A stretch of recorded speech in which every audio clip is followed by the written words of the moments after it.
Hi and hello everyone. Welcome back to Scholar IAS current affair classes. We have brought you some of the important articles, current affair articles from various sources, and we will see how it is related to the UPSC syllabus, and we will also see how we can use these points in your exam. Let's not wait. Let's get into the classes. So the first article that we will be looking at is syntax on sugar. This is an article from the Hindu. And why are we covering this? It is related to GS3 paper, economic development. So under this a question can be asked, so that's why we are covering it.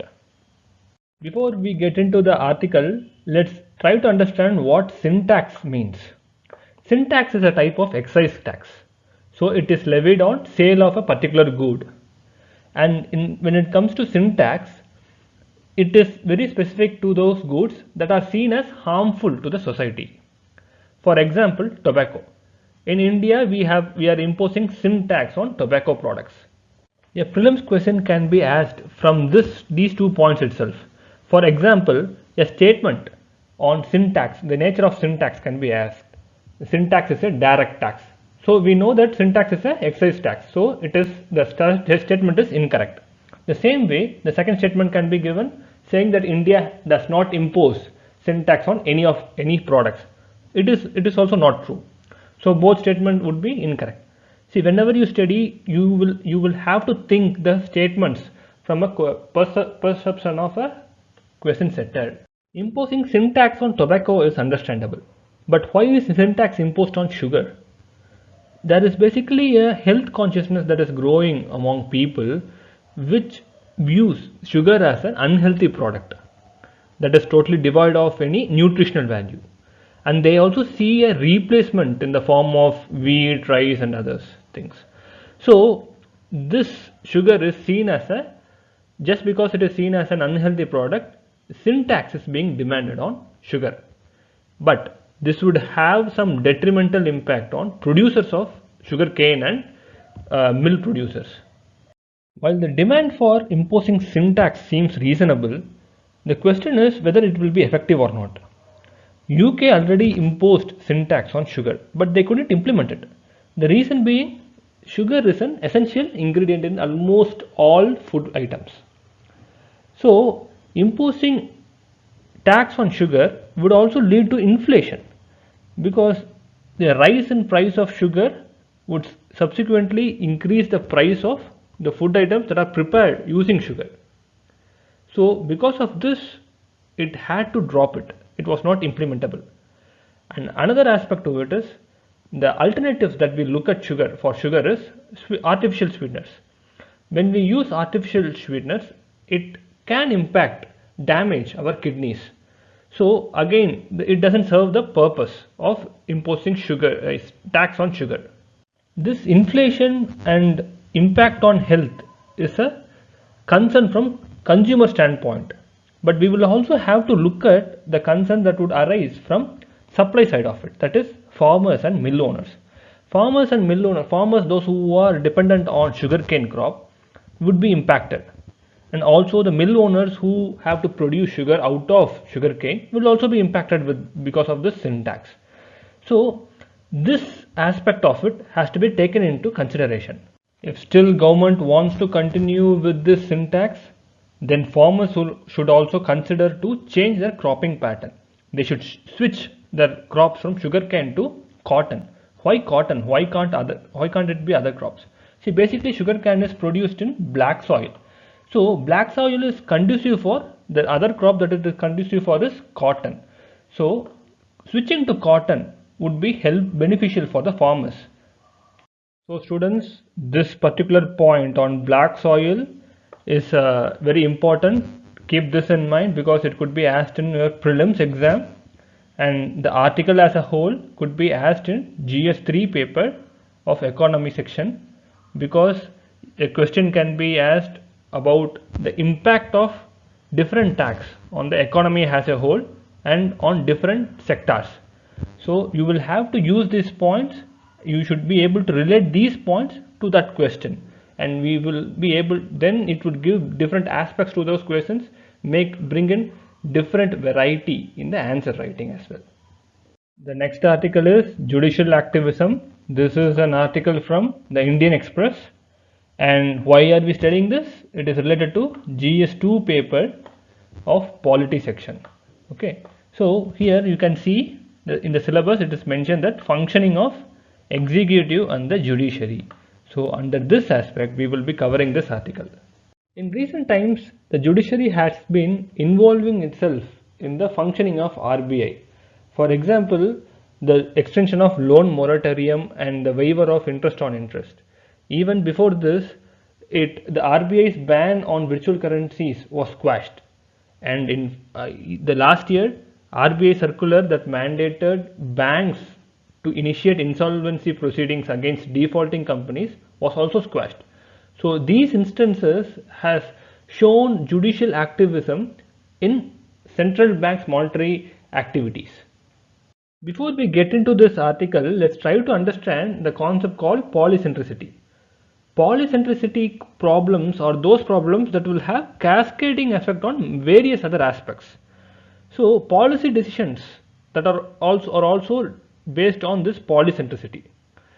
If judiciary gets involved using its adversarial jurisdiction powers into these kind of polycentric problems, it won't be able to resolve, and rather it would end up giving some inferior outcomes.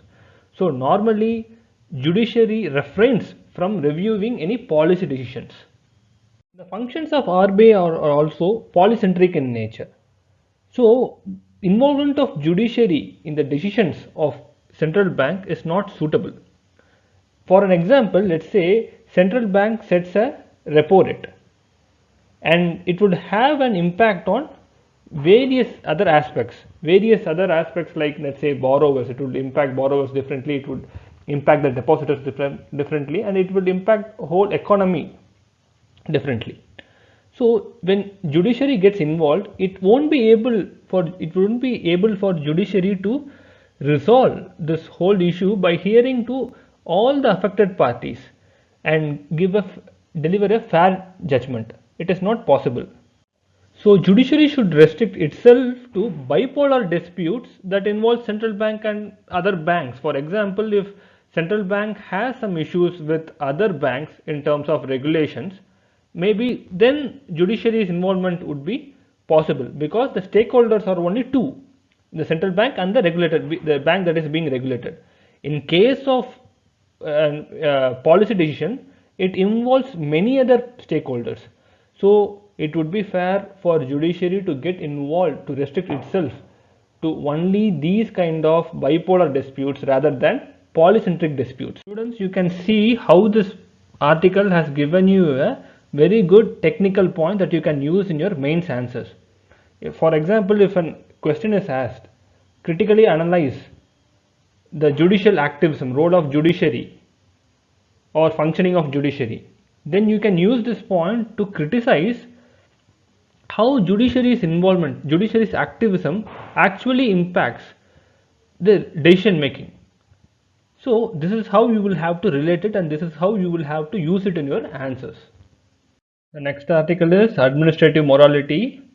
This is an article from Indian Express, and this is also related to GS2 paper of governance and polity. Okay, so under this section you can see the challenges that are related to federal structure. Once you get into this article, you would know why we are bringing it under federal structure. Okay, Indian democracy has always been a vibrant democracy because of its institutions and the procedures it has adopted.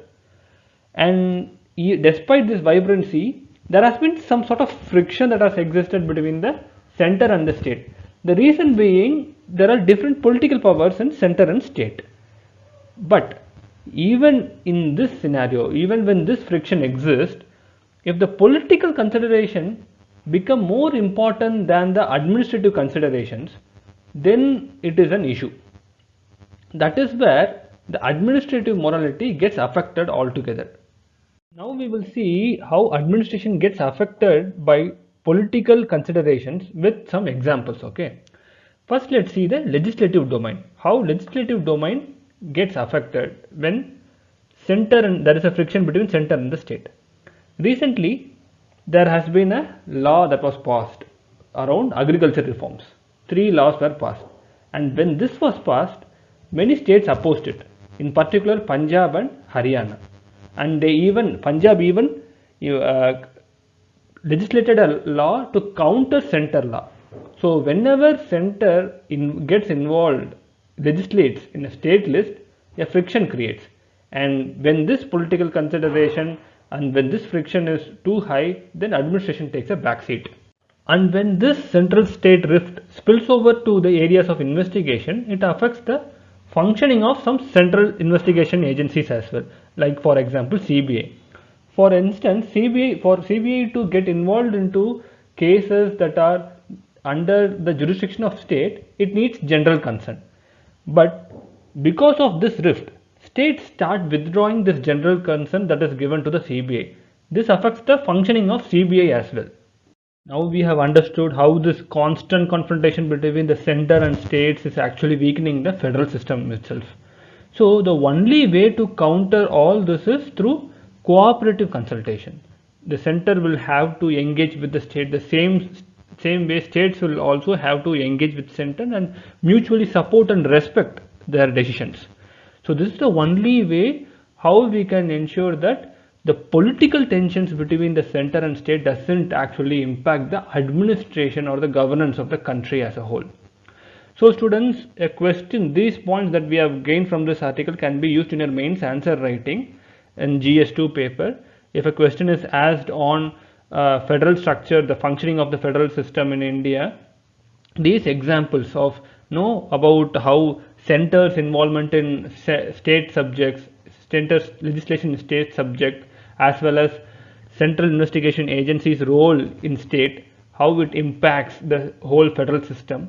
These can be added in your answers and it will fetch you more marks. So make sure you are able to use, you cannot actually expect a question directly on this administrative morality article, rather you can use these pointers in your answers, federal system question. Okay. The next article that we are going to look at is marine plastic pollution. This is an article from the Financial Express. This is related to your GS paper 3. Okay. So under GS paper 3 we have sections called biodiversity and environment. Okay. Under this the syllabus states about conservation, environmental pollution, degradation and environmental impact assessment. First let's try to understand the situation of marine plastic pollution. So it is estimated to be around 8 to 10 million tons annually. Okay. So even World Economic Forum has estimated that 32% of all single-use packaging does not go into the collection system. That means what? It ends up as a plastic waste into the oceans. And in India, the Ganges system is one of the top 5 rivers that dumps plastic into the ocean. And with this corona in place, now we have been using the PPE, the personal protective equipment such as suits, masks, gloves and everything, and these also have increased the plastic pollution. Main source of this marine plastic pollution has been the land-based sources actually. So the main reason for such marine plastic pollution is 3. One is the failure to curb plastic waste through waste source segregation. And second one is failure to strengthen material recovery facilities. And the third one is failure to devise a market-based business model to incentivize the diversion. These 3 reasons have led to land-based source being recognized as a main cause of marine plastic pollution. What happens is these plastics, land-based plastics, through open drains ends up in rivers and finally into the oceans.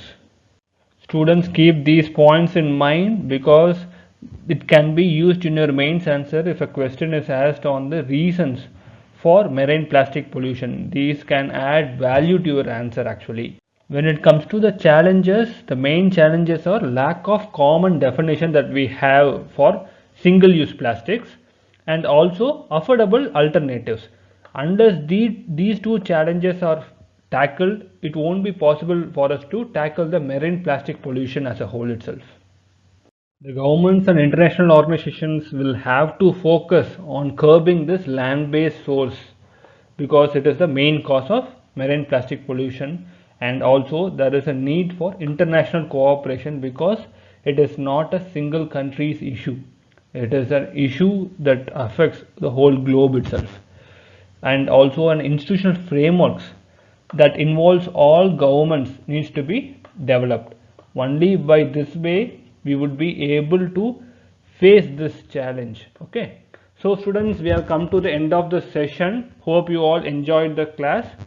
For more videos, subscribe to our channel. Also visit our platform for more free content, free current affairs material, notes, videos, etc. Thank you guys. Happy learning. Bye bye.